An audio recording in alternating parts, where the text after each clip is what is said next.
guys, how's it going? I hope things are well. Welcome to Flipanigloo Plays Forgotten, Not Lost.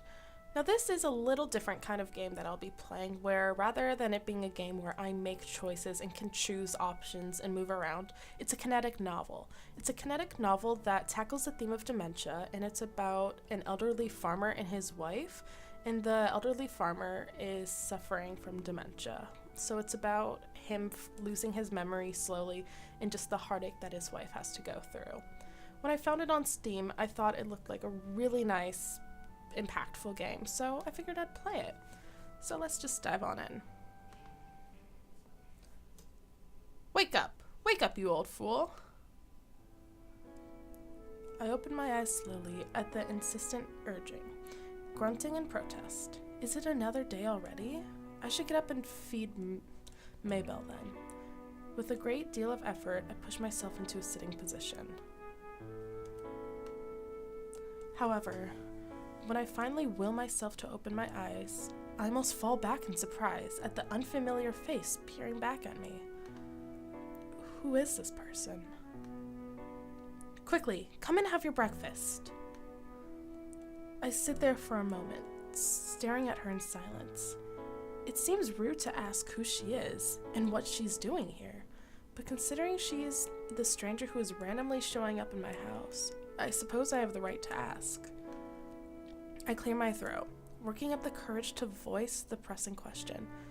My voice croaks, still thick from sleep. Sorry, who are you? The old lady freezes, as though caught off guard by my words. There's a beat of silence as she looks at me intently, making me cough in discomfort. I don't know why I said discomfort. Oh, whatever. Why is she staring at me like that? Do I know her? Finally, she smiles softly. It is me, your wife. Remember? Suddenly, it hits me like a ton of bricks. She is my wife, Madalene, whom I've been married to for 40 years. How could I possibly forget? Of course!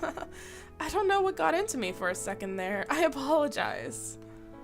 I stand up, walking over to the dining table and sitting down. A content smile spreads across my face at the sight of eggs and bacon on the plate before me. Looks like the hens laid their eggs without problems today. When is Maribel coming back? The question spills out of my mouth naturally without thinking, but a strange feeling instantly strikes me. Something feels off. Is something wrong with our beloved daughter, Maribel? Madalene sighs and sits down at the seat opposite to mine. She pats my head and smiles indulgently. Dear, Maribel is gone. She passed away in the plague 30 years ago. No, I guess I'll save. Yeah. Oh. Madalene's words ring a bell in my mind, but the memory keeps slipping away every time I try to grasp it. I shake my head in confusion. My memory has been getting worse and worse these days. According to Madalene, if this thought is even correct in the first place, my mind is failing me to the extent where I am sometimes unable to recall what I've had for breakfast just moments after I finish eating. Remember to use your knife when you are eating, dear. Madalene places the knife in my other hand and smiles encouragingly. I try to move both hands together at the same time, but for some reason, one hand is exasperatingly less responsive than the other is.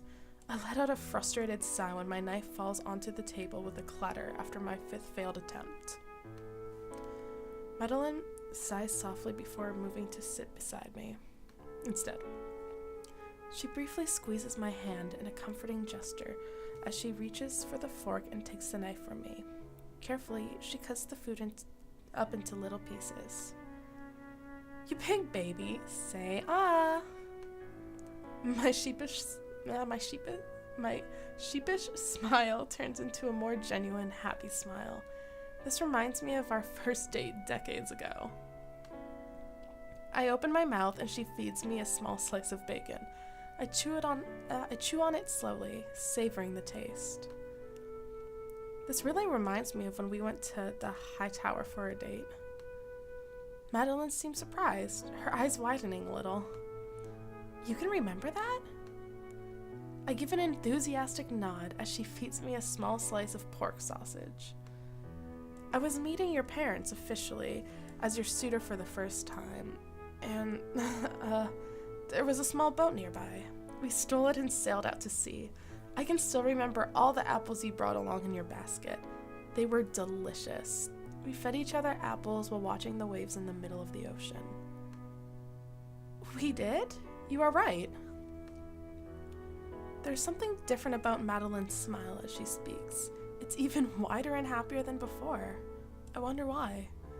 Isn't it common for couples to talk about their shared days from the past? As she continues feeding me, I swallow obediently. I am well aware of the fact that I am, to an extent, a burden on her.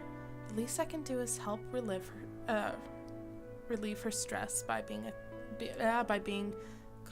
I can't speak today. The least I can do is help relieve her stress by being compliant.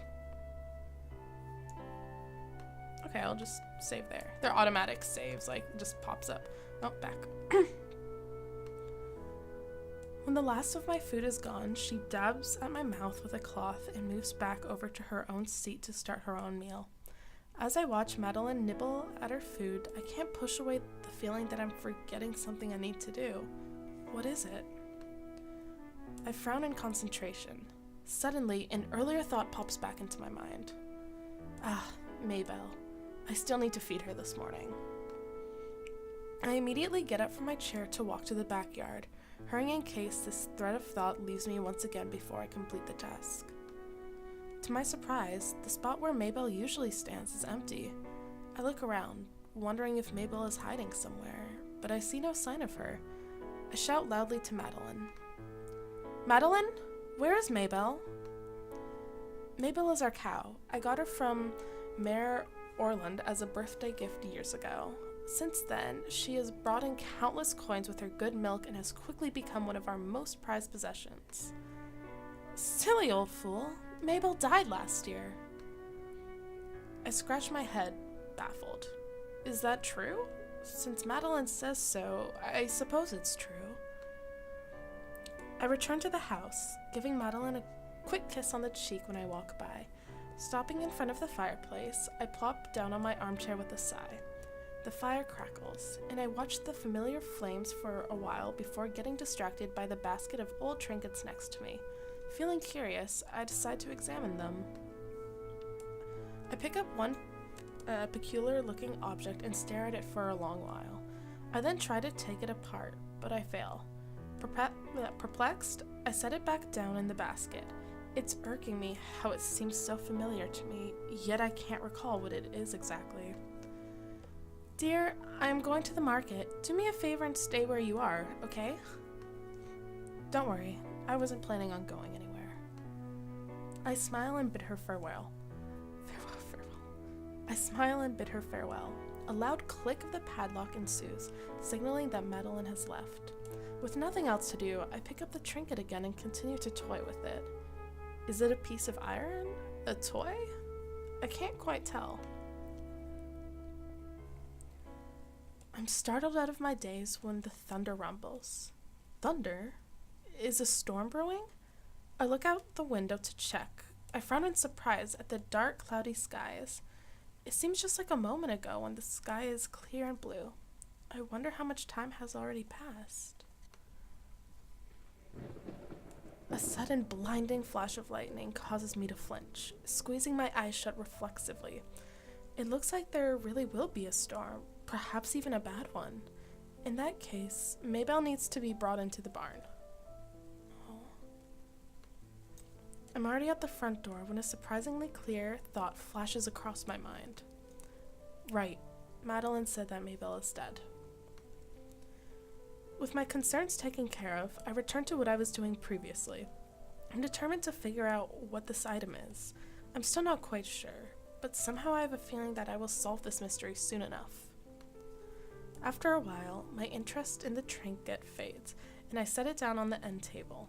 Strangely enough, It seems to be on the verge of falling over no matter how I adjust the angle, and I spend some time attempting to keep it upright before giving up. The fire has gone out by now, and the silence echoes the room. Is Madalene still not back yet? It's almost dinner time. It's unlike her to take so long on a simple trip to the market. I look at the downpour outside. A worried sigh escapes my mouth. Maybe I should go and find her. I try to open the door, but it seems that Madalene has locked me in. Old fool. Does she take me for someone who would be silly enough to wander out of the house and get lost? What should I do then? I can't go anywhere until Madalene comes home. Feeling the beginning pains of hunger, I walk over to the kitchen in search of some food to ease the hunger. A note near the iron cast pot catches my attention. The water in this pot is hot. You can use it to drink your favorite tea. The tea tin is in the drawer, second from the bottom. Love, Madalene. How considerate. Now I can enjoy my tea while waiting for Madalene. I smile and take out the tea tin from the drawer before making my own cup of tea. I lean back in my armchair, sipping on the tea. The smell of the rain gradually seeps into the house, and even the warmth of the tea fails to ward off the cold. I stare into the unlit fireplace, shivering. Maybe I should relight it after all. Where are my matches? Ah, right. I always keep some matches in my dresser just in case I need to light an oil lamp when I wake at night to get something. Digging in the drawers, I take out a match and strike it before throwing it into the fireplace. The fireplace crackles into life, and I stoke it with the fire poker until it's a warm, comforting flame. Satisfied, I go back to my comfortable sitting position, but for the life of me, I cannot remember what I was doing just now before lighting the fire. I rub my temples tiredly, annoyed at myself. For some reason, as of late, I keep forgetting my actions the second I turn my head. Ironically, I can recall things in the past in vivid detail. A great deal of my past, in fact.